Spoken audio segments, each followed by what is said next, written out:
Church of Judas. God bless you. Mary bless you. Mary bless you. Mary bless you. Jesus bless you. Judas bless you. I bless you. Bless yourself. Hello, everyone. Welcome to the Church of Judas. It takes a little while for YouTube to find anybody for my lives, but thanks anyway, Net and YouTube. Um, I have a feeling that one of these lives is going to have a large and involved audience, an active audience. Sometimes I get an active audience, but it's not necessarily the type of audience I'm looking for. Sometimes it's a lot of trolls.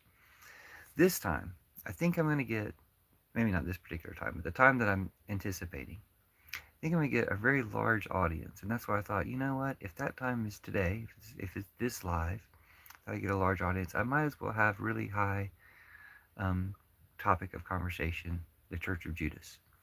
We really need the Church of Judas right now. I mean, we always have, but we really need the Church of Judas right now, specifically at this moment, with a lot of people becoming disillusioned with their church, with their religion, with their Jesus, with the Jesus that's been presented to them most recently in the form of Charlie Kirk. Like, Charlie Kirk is not a sufficient Jesus. Charlie Kirk is Antichrist. He's not really Jesus at all, any more than, some of the other worst of us are. And this is going to occur to people, or going to be something that has to dawn on people fairly soon, without too many more nights before this dawn. And the Church of Judas is ready to help people understand why their Christianity could be so bad, why their Christianity could lead them to such bad conclusions and such bad leaders, and how it's not Jesus' fault, how it is the fault of the church, but it's not Jesus' fault. And in a way, it's going to rescue Jesus. There's a way of saving Jesus from this evil church that's been the one promoting him / the one that's entrapping him or encapsulating him in. And that's not the worst thing they've done. It's not like the worst thing the church has done is held Jesus back, although you can see that if they hadn't been holding Jesus back, they wouldn't have done some of the worst things they've done. The point being that it was a plan, though, that it's a bigger plan, that it's a giant trap in a way. It's a giant trap to allow, knowing that people corrupt religions and people take good things and make bad things out of them.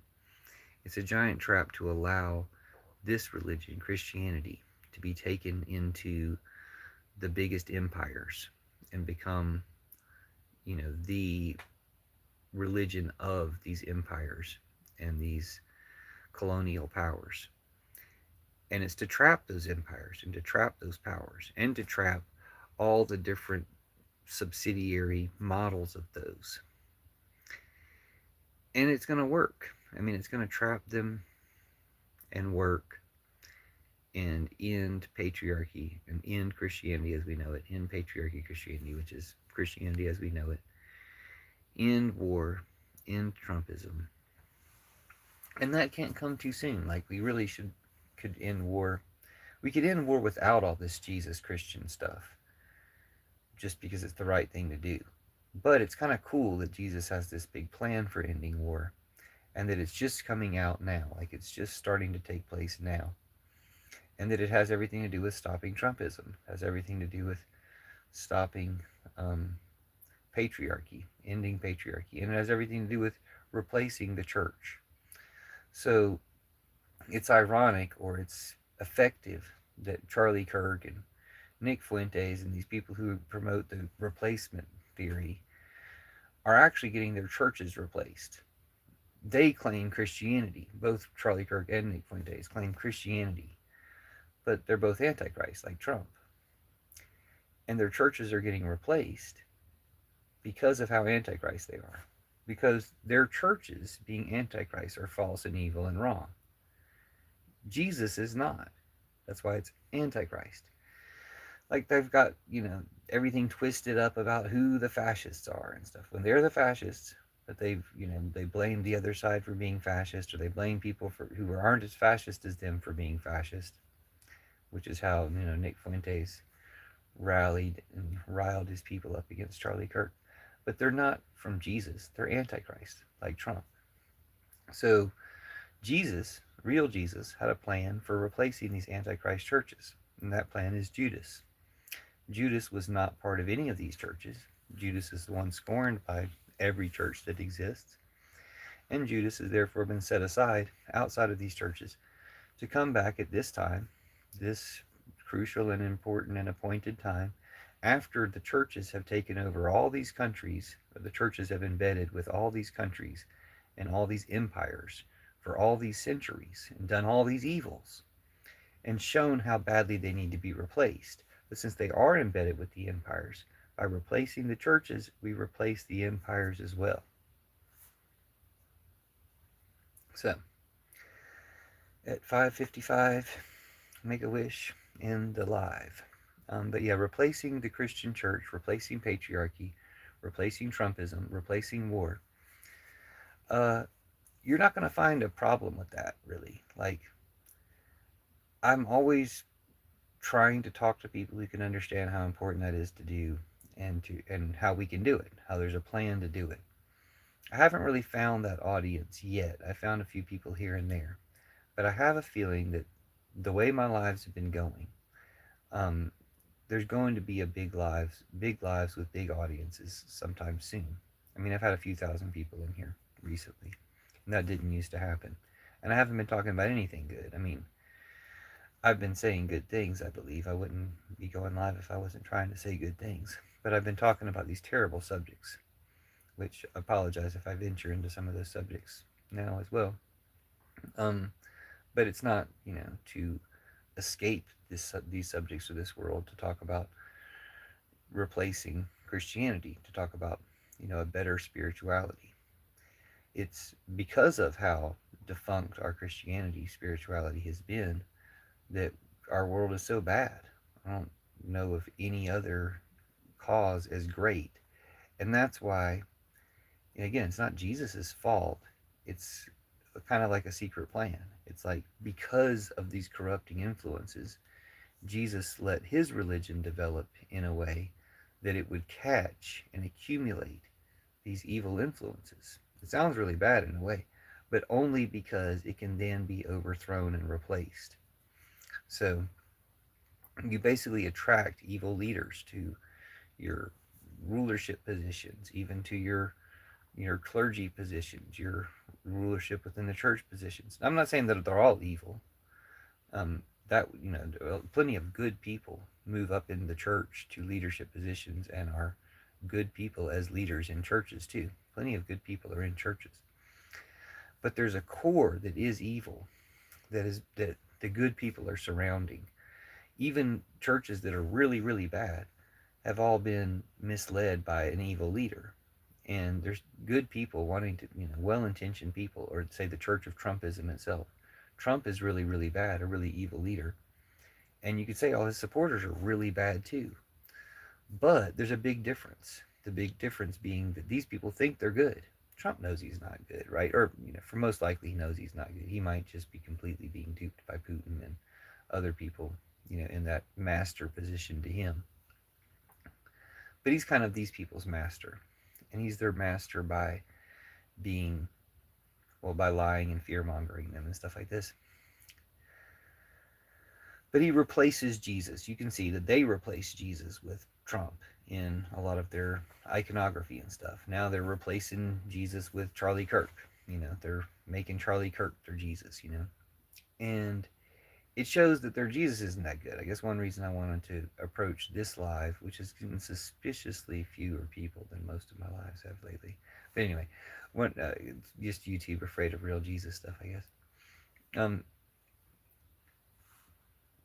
One reason this Charlie Kirk Antichrist,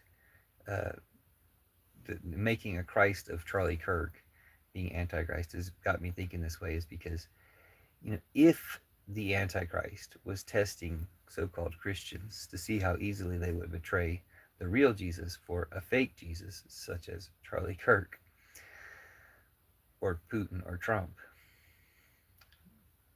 how would it be different than this? What would be different about that scenario than what we're currently experiencing right now? So it's not really, I mean, it's kind of a test. It's not like a test like people usually think of Jesus testing people, good and bad. Am I sending you to hell or heaven? Something like that. It's not that kind of test. It's more of a test is that we have to pass this threshold. We have to get through the threshold where we are willing to and capable of and understand the reason for overthrowing Christianity, patriarchy, war, Trumpism. And plenty of us are there. Plenty of us have known why it's necessary to overthrow patriarchy and Christianity and war, even before Trumpism was called Trumpism, and what Trumpism was before it was called Trumpism. We've known we needed to overthrow that. We need the rest of the people to come around and wake up and overthrow it too. And some of that can come from, waking up, having like a Jesus moment where you realize, oh, wait, I'm treating Charlie Kirk like Jesus. There's something wrong with me. And I'm not expecting people to realize what's wrong with them because they have, some people have come to their idea of Jesus through Charlie Kirk. So it's natural for them to think that. It's natural for people to think Charlie Kirk has brought people to Jesus and to Trump, and Trump is our Jesus. It's natural for them to continue thinking that way or to have that affect them at a foundational level. But then those foundations get shook. It's like Jesus wasn't a pedophile, but Trump is. Jesus wasn't a Nazi, but Charlie Kirk is. Yeah, Nazi-anist, not Zionist. A not Zionist. Jesus wasn't a not Zionist, but Charlie Kirk is. Jesus wasn't a Nazi, but Chris Fuentes is. Or no, so Nick Fuentes is. Sorry about that. And Jesus wasn't a groyper, but Tyler Robinson is. And so this is the whole thing. This network that claims Christianity but is really Antichrist is due to be replaced. You go ahead and like or comment if any of this is intelligible to any of you. It's interesting when there's this many people in here. Hello. I'm just explaining how we're going to replace the Christian religion and Trumpism and war. It's not really difficult. I know that might sound like a lot if you're just coming in, if you haven't seen my lives before. And I don't always talk about this, but I'm wanting to avoid the, I don't know, the debates that sometimes pop up with people who aren't capable of understanding this. So if you're capable of understanding this, stick around. We're replacing the Christian religion, replacing patriarchy, Christianity, and war, and Trumpism. We're replacing this according to a plan that Jesus laid out and told Judas in secret. Judas is set aside, hated by all the churches, left outside of all these churches, so he's not responsible for anything the churches have done for all these 2,000 years. And now he's in position to return and replace all those churches. So, while the people in, especially the right-wing churches in America, have been focused on burning down our libraries, burning down our schools, and burning down our government, and they have been whining about replacement, that their jobs are getting replaced. What we're actually going to do is replace their churches. They don't know this, I guess. I mean, maybe some of them do and are doing all this other stuff to try to, get the most out of stuff before they get replaced. I don't think they believe they're going to get replaced. I think they believe that, they don't know this. They don't know that their churches are getting replaced.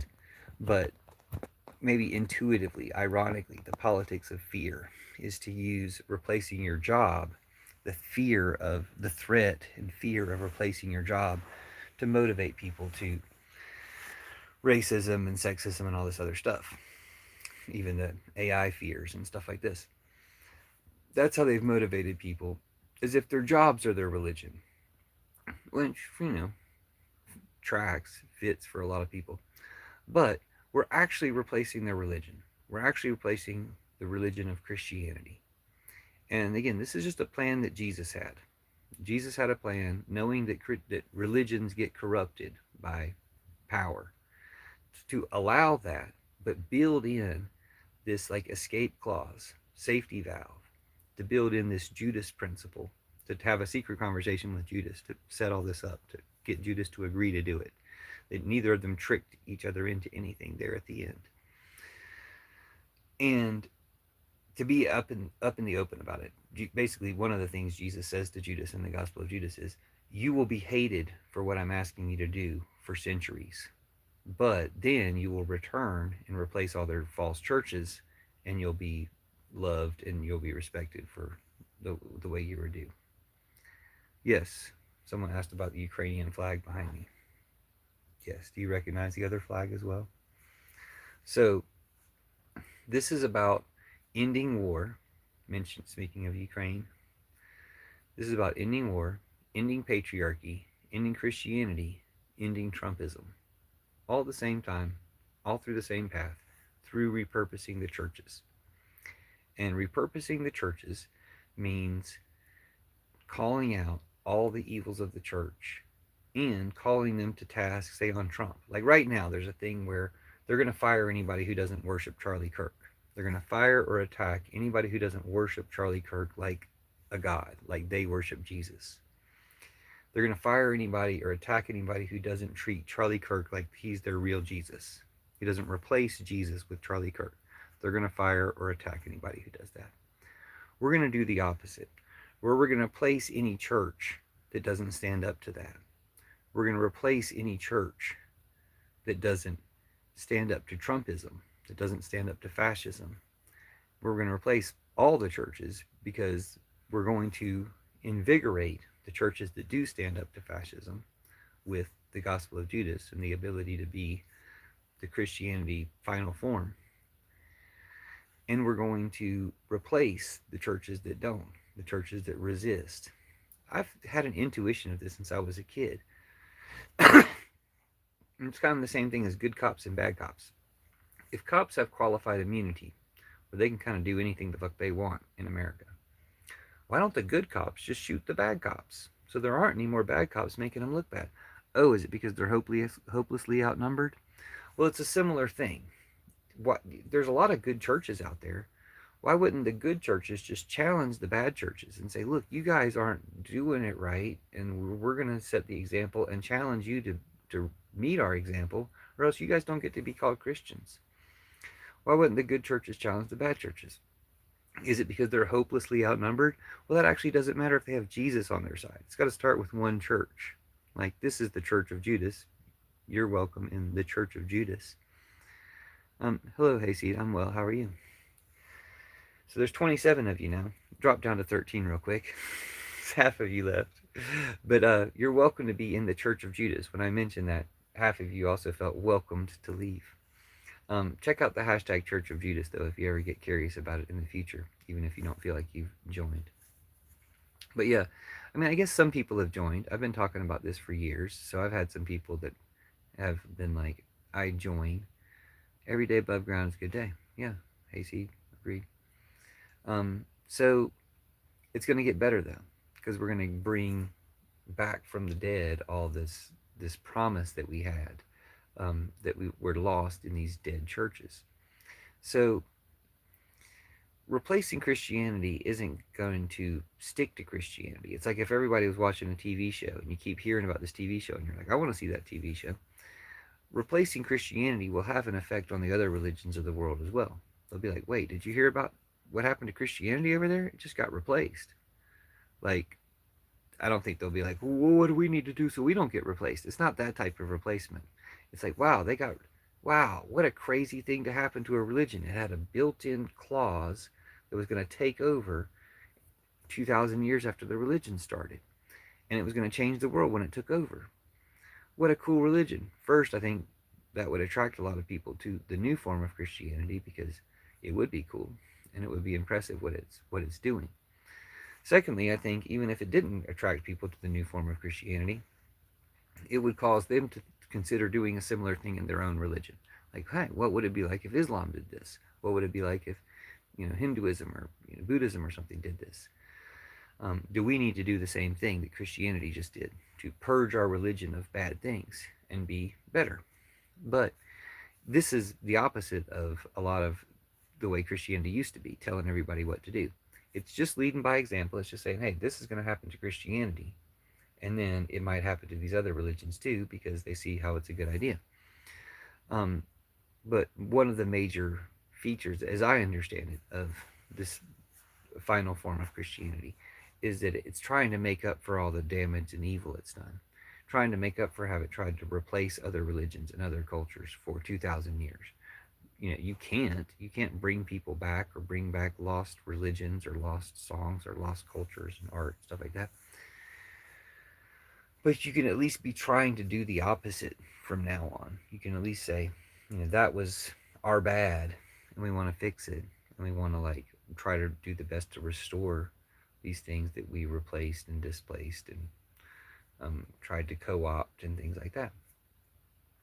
And the idea is, again, the opposite of the way Christianity has been for these 2,000 years, replacing and trying to push aside and conquer everything else. And in the new form, the idea is that Christianity will, or what I call the Church of Judas, what replaces Christianity, will be the one that is sufficient to engage with other religions instead of, if people were just trying to have a conversation and every time Jack came in, he just started beating people up because he thought it was Fight Club or something, then people wouldn't be able to have a conversation, right? So if Jack finally stopped beating people up every time he came into the room, then they could have a conversation, including with Jack. And that's my analogy for my vision for what will happen to Christianity when it transforms from patriarchy into this new thing. Now, according to that analogy, these people would sometimes be fighting too, because they're corrupted by patriarchy as well, the other religions of the world. But again, it's not my place to tell them how to replace their patriarchy. It's my place, having grown up in a Christian religion culture, and having been blessed or whatever, lucky enough to come across this information, to replace the Christian culture, to replace the Christian religion.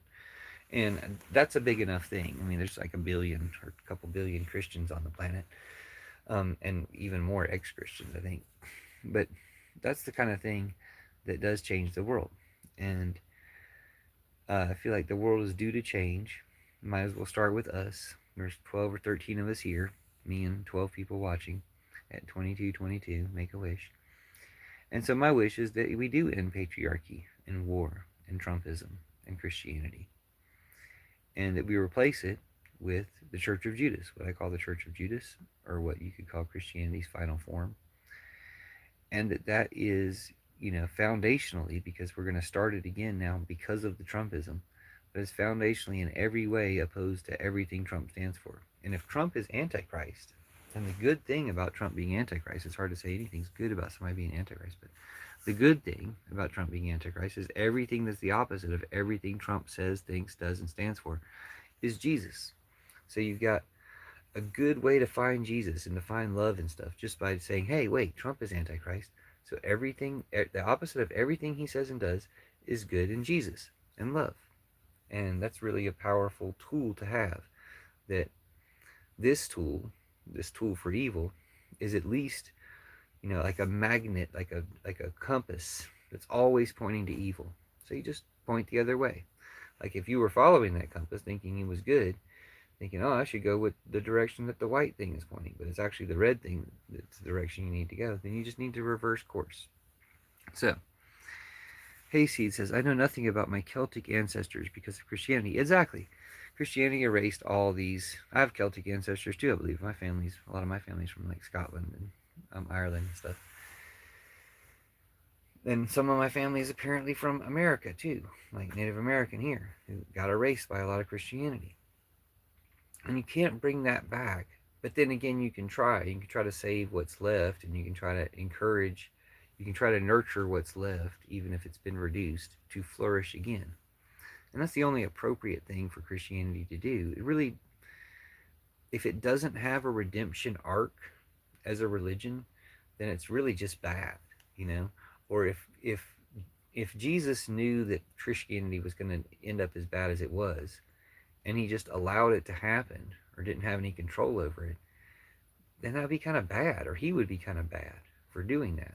It's not worth whatever good it's done for all the evil it's done. But if Jesus knew how bad it was going to be, and he had a plan to fix it, and not only fix the religion that he let out there into the world, but use that plan, that trap, to fix the world, then that's really fucking cool.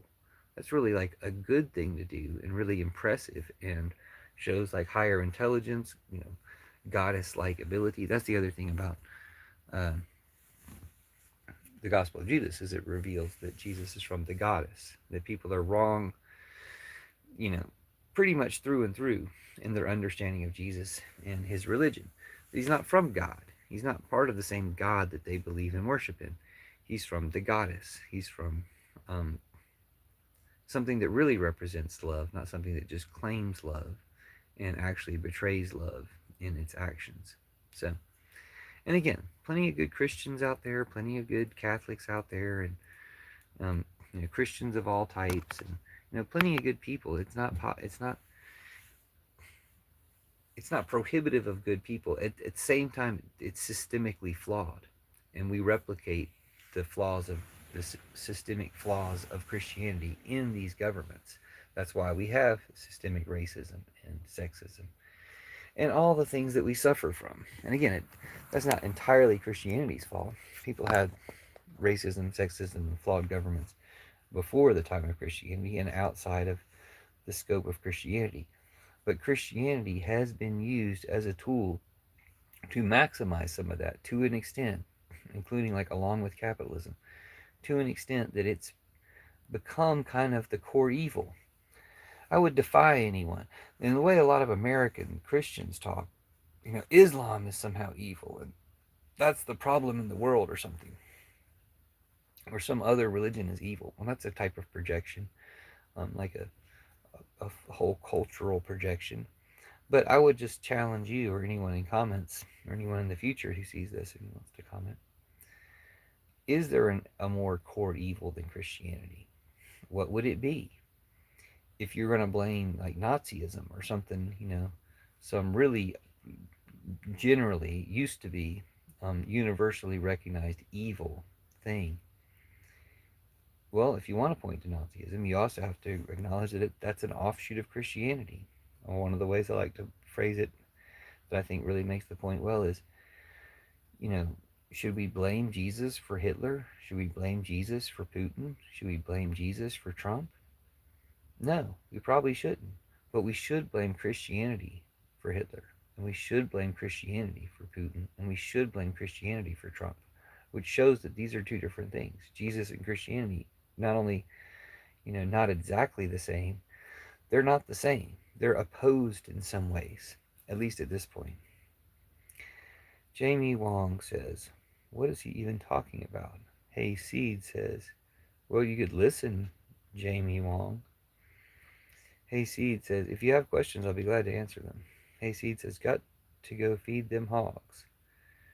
Hope you're still on when I get back. If not, I'll catch you another time. I'm sure I'll catch you another time. I'm on quite often, and we seem to have similar schedules. I stay up late at night, and you apparently get up early to go feed the hogs.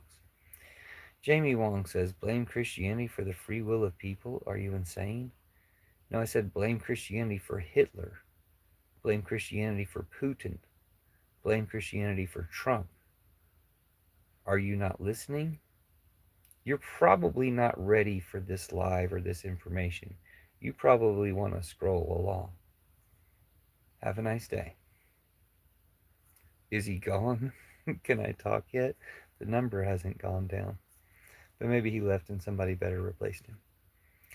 No, he's still here. Jamie Wong, you're going to want to leave. You're not ready for this. Hitler and Putin had free will. Hitler and Putin were supported by Christianity, by forms of Christianity, just like Trump was supported by forms of Christianity. It's a problem, okay? If you're not ready to identify that that's a problem, if you're ready to make excuses for Hitler, Putin, or Trump, you're not in the right place. You need to move along.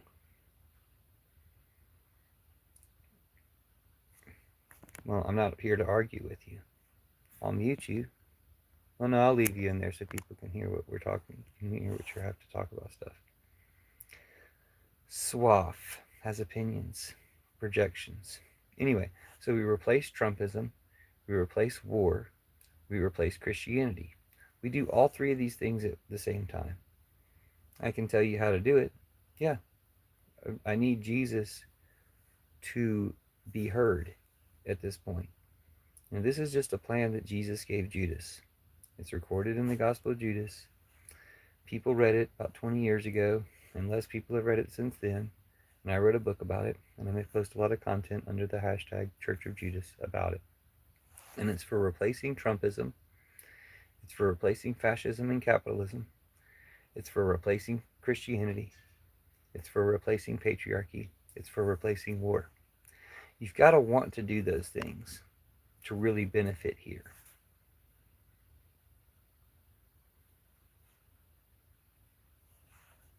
So, if people who understand those things want to comment and benefit here, then I'd appreciate that.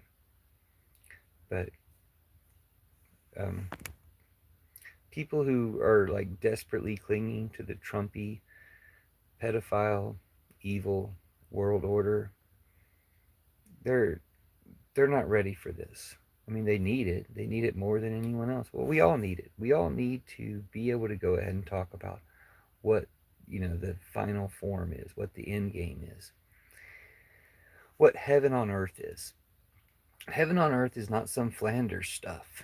Heaven on earth is not, it stays like this from now on because it's heaven on earth. Heaven on earth is, it's post-war. We don't have war anymore. We do all the things that we can do. It keeps getting better and better and better and cooler and keeps developing and making more and more. Because we're no longer wasting on war. Your homie Bryson VA says, would you classify Judas as a saint? No, I mean maybe. I don't know that that's important. Judas is the one who replaces all the Christian churches. Okay?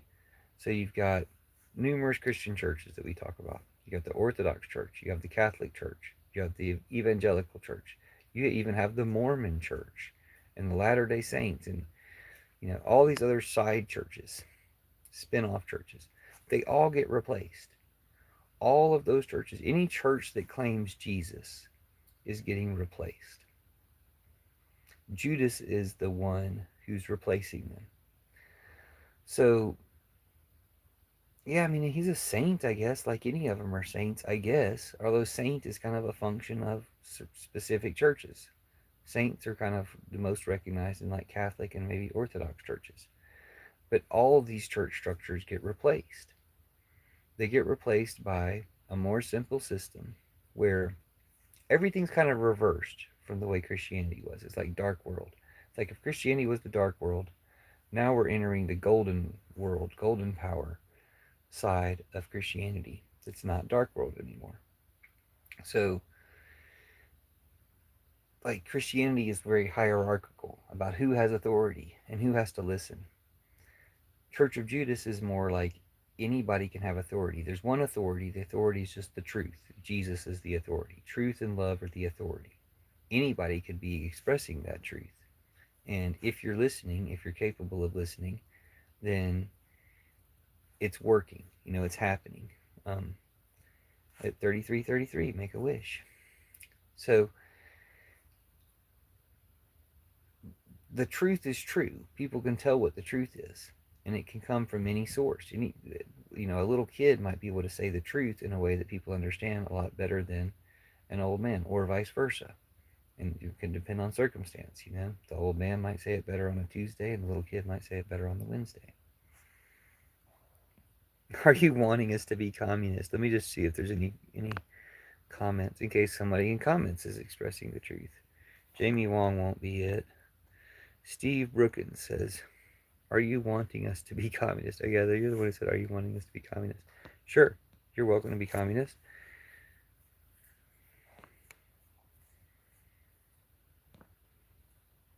Communists do this. Do you know that? Hello? Communists do what? What did communists do? What did I say that made you think I wanted you to be communist? Okay. Just let me know, Steve, if you're still here. But probably won't be live too much longer, because I probably should go to sleep. But I did think that approaching all this stuff from the Church of Judas perspective is probably the best.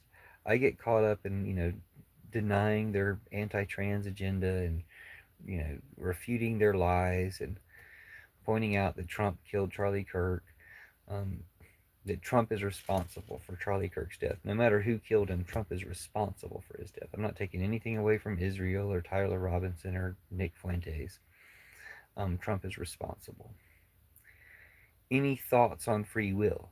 Do you have the free will to listen to what I'm saying? To ask a question that's not part of your programming, but that's a response to what I'm telling you? To be open? Do you have the free will to be open in your own mind to a question that occurs to you? Not something you planned to ask me before, but a question that occurs to you in response to something I'm saying. It's an interesting question. I want to go ahead and test your question right now and see if you have that free will. Because if you have that free will, you could express it. I'll be able to tell when you make your next comment if it qualifies as something that's a response to something I'm saying. So I guess my response is, yeah, some people can have free will. You might have to try for it. You might have to work for it. Jamie Wong says, if I say America, America, democracy is the ideal of America. The bonus or the result of replacing Christianity is also democracy. Christianity and capitalism have been getting in the way of democracy and holding us back from democracy. America, we've had democratic ideals and a democratic vision, the American dream, for all these 200 years. But we haven't had democracy yet. We still don't. We're still getting there, and we're still fighting to keep what we have from being taken away. Again, Church of Judas not only replaces war and Trumpism, and it's not like I'm not just selling it as some like multi-purpose cleaner, but it not only replaces war and Trumpism and patriarchy and Christianity, but it ends this tyranny that blocks democracy. It allows democracy. It ushers in democracy. Because as I was saying before, there's not an authority of the church anymore. There's the truth. And anybody of any position or any status can tell the truth, can say the truth, and anybody can potentially understand it. So, everybody gets a vote, and that's important. And what everybody can say and hear and understand is important. And we just shift to good things. We're not arguing with liars anymore. We're not arguing with the network of lies. We're not under the rule of the father of lies anymore. Whether you call that Satan or Putin or Trump or Netanyahu, we're not under their rule anymore. Well, I can't do anything I don't want to, and I don't choose what I want, so I guess I don't know. That's why I'm asking you to try something new. Think about what I'm saying to you, and think about what question comes to mind, and ask that question, or think about what response comes to mind, and type that response. If anything comes to mind, go ahead and type it, is what I'm trying to tell you. Jamie Wong says, everybody has free will. You don't have to work for it. I haven't seen an example of you having free will. I would challenge you to do the same thing I asked your homie Bryson to do.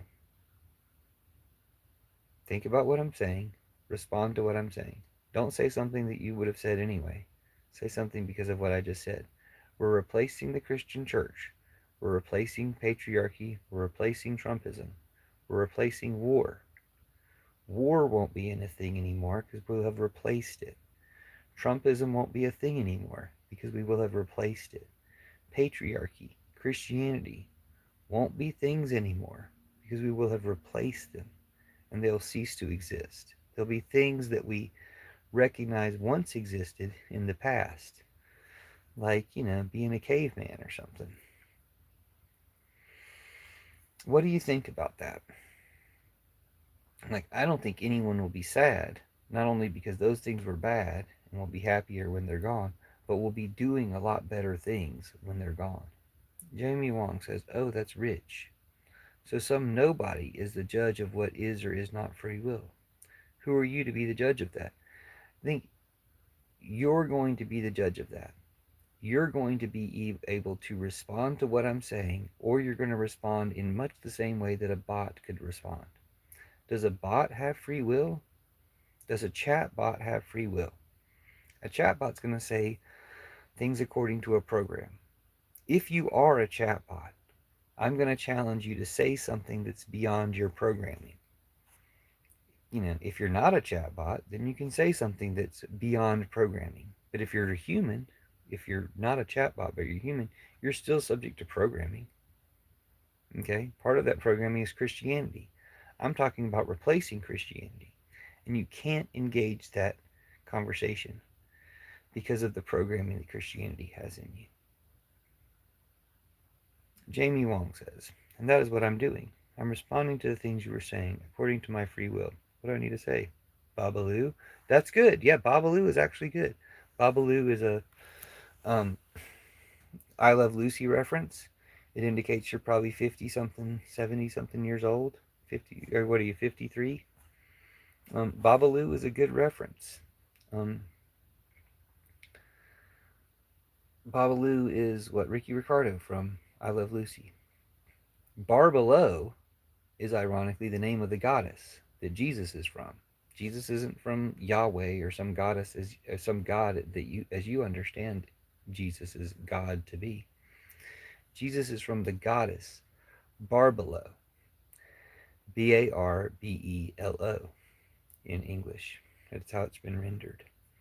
Jamie Wong says, "Yeah, you're definitely lost. I'm 35 and I just made that word up." No, Babalu is what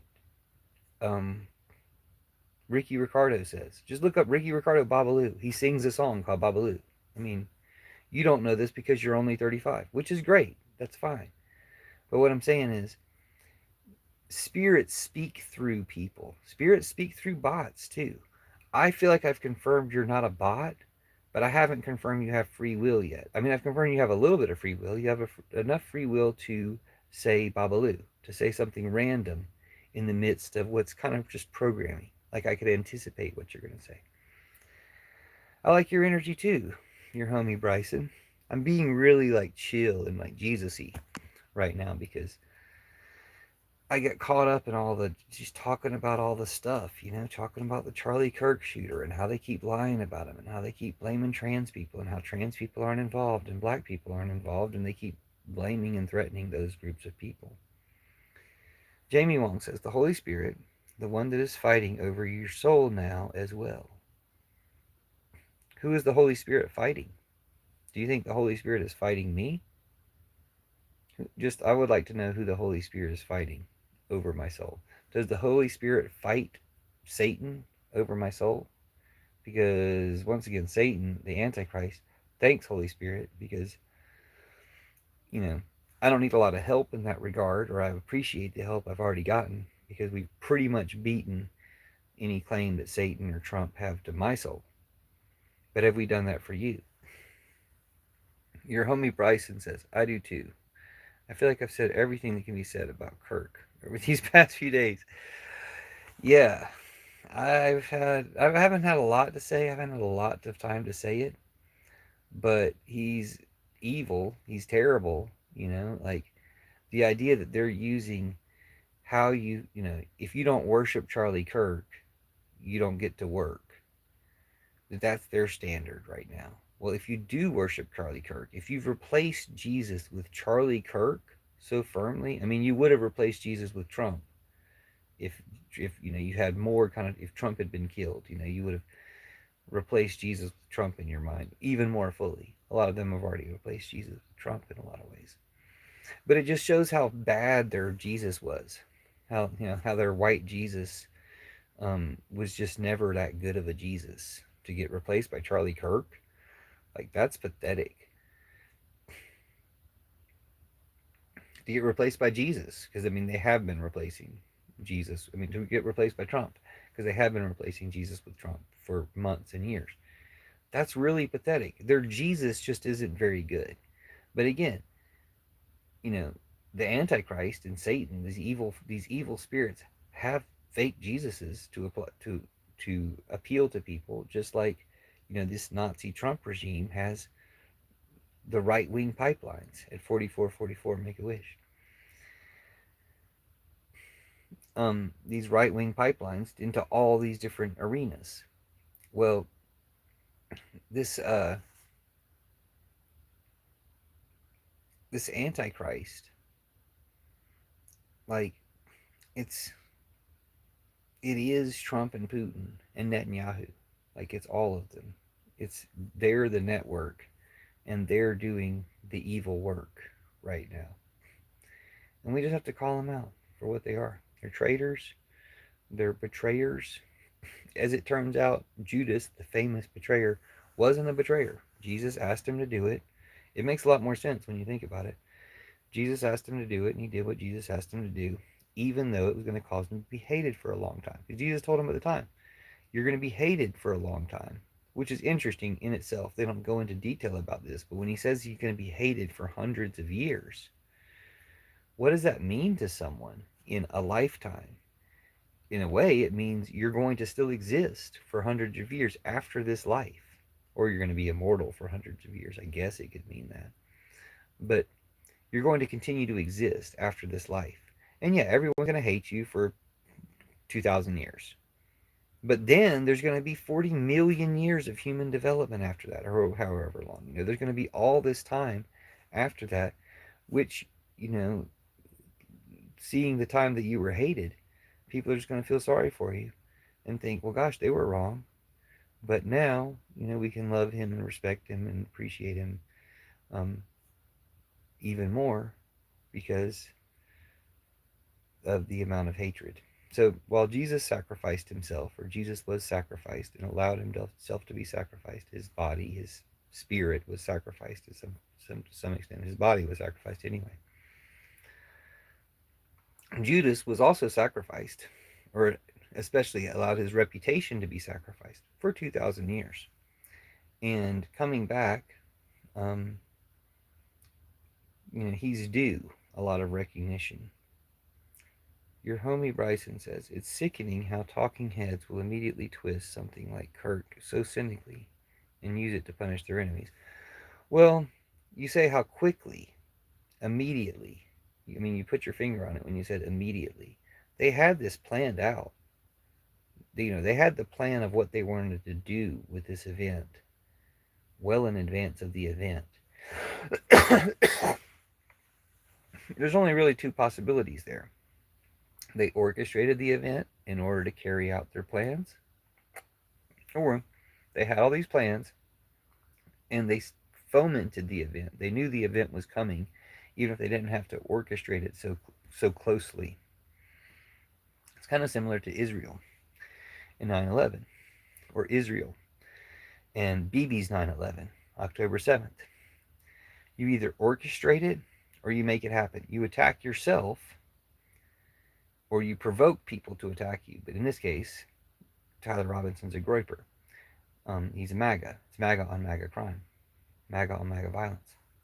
You attack yourself in order to blame your opponent for attacking you. I think this happens in Star Wars and stuff too. Like, it's not that wild of a notion. It's something that's been happening. And Putin did it. Putin did it in Russia as well. I mean, Putin also had Netanyahu do it, and Putin also did it here in America through the Putin-Trump terror cell, Nick Fuentes, Groypers, Tyler Robinson, and to the Putin-Trump terror cell, Charlie Kirk, a different branch of the network. But Putin did it in, not Crimea, Putin did it in Chechnya as well, where Putin had Russian soldiers, because Russia and Chechnya have a conflict, Chechnyan separatists, I believe, trying to fight a war for independence against Putin and Russia. But Putin had his soldiers, Russian soldiers, go down and attack Russian assets and claim that they're Chechnyans, claim that they're rebels, in order to stoke, support for more violence against the rebels. And then he did that on October 7th too, to help Netanyahu. I mean, of course, he's helping Netanyahu do what he's already primed Netanyahu to do, all this genocide, which will result in a backlash. And then he's helped Trump do the same thing. The Mister, if the Mister is a crisis actor, then attacking Trump was one version of that, back when the mister shot that teleprompter and that shot that fireman. And then Charlie Kirk getting shot is another version of the same thing. So, yeah, I'll probably shut down the live so we don't go over an hour. I never want to go over an hour. Sometimes I come back. I don't think I will come back tonight because I'll probably just go to sleep. But I appreciate you talking to me and appreciate you respecting the energy that I did bring to this live. And I really enjoyed it because I didn't get all riled up and upset at the way I usually do. But I've also tried to focus on this Jesus spiritual goddess stuff. And I feel like that's probably a good plan. I should probably do that again in the future. Just because, I don't know, people can't fuck with that energy. It's too powerful, it's too true, it's too calming and healing and loving and stuff like that. So I'm going to have to remember this and focus on this in the future. I've been talking a lot about, as we just spoke, the lies. I mean, I can't let their lies go unmentioned. But I am grateful that even though my platform is entirely suppressed, but still check out hashtag Church of Judas. Check out hashtag Pillar Revolution, Peace Pipe Party, Fairy Liberation Front. My channel is really suppressed, but I saw Ross Childs. He does the hilarious impersonations of J.D. Vance. He does the impersonations of Vladimir Futon, as Lysandra V. Comedy called him. And Lysandra V. Comedy is awesome too, and just really beautiful. But this Ross Childs guy does J.D. Vance, and he was talking today about what bullshit the supposed Tyler Robinson and his roommate text exchange was. It's complete fabricated stuff. It's completely Kash Patel and ChatGPT or ChatKGB. Yeah, Vladimir Futon, dude. She's always cracking me up. She's the one who imitates Caroline Levitt, and she wears these giant crosses, and it's always funny. She's really good. Did you already feed the animals? Wow, that was great. That was well done. I started doing, this is all about Church of Judas, really, but I was talking about, well, part of what Church of Judas does is replace Trumpism. And we've seen how Trumpism is kind of this final form of this evil direction of Christianity for all these 2,000 years. But now we're going to go in the other direction, completely opposite of Trump. And the good thing about Trump being so totally antichrist is you just do, say, and think the opposite of everything Trump does, says, and thinks, and you find Jesus, and you're with Jesus. So it's great, or it can be great once we start just working that formula, and getting people out of the Trump antichrist death cult, out of the Christianity death cult that Trumpism is an offshoot of, just like Nazism was an offshoot of. Once we get everybody out of that, man, we're going to make such a great world. It's going to be heaven on earth. So anyway, thanks for talking to me. If you want to talk more about this stuff, check out my hashtag Church of Judas. Just type in hashtag Church of Judas in your search bar, and you'll find some more videos where I talk about this stuff. And if you comment on those videos, hopefully I'll see those comments and we can exchange more ideas via text. No one is totally bad or totally good. Agreed. Am I an angel or a devil? I'm only human, so I guess both. That's some song on the video game I play, Asphalt Racing. But anyway, it's wrong for them to say that Tyler Robinson's not a groyper, because these are video game terms. They're not video game terms. They're groyper terms. All the stuff that he etched on those bullets, they're all groyper terms. And it's evil to suggest that video gamers would all talk like that because we play video games. We don't talk like that unless you're in some type of Roblox terror cell. You wouldn't be using these terms whatsoever. So anyway, that was just an aside from one of my recent videos complaining about the way the media is lying about Tyler Robinson. Let me know your theory, but you only got 3 minutes because I'm going to shut down the live. So tell me your theory, and tell me even in sections, so you don't have to type the entire paragraph all at once. But yeah, what's the theory? I'll tell you my theory. Trump killed Charlie Kirk to be a false flag to provoke violence, more violence from Trump mutineers against Americans. That's reason one. Two is because Charlie Kirk was questioning him about the Epstein files. And so Trump is trying to be like Putin, which is reason four.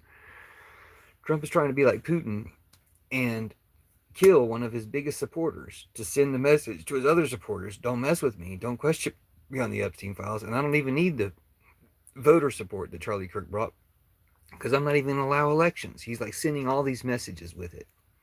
That's another reason Trump would have killed Charlie Kirk. The third reason is because it distracts from the Epstein files, the Epstein birthday book.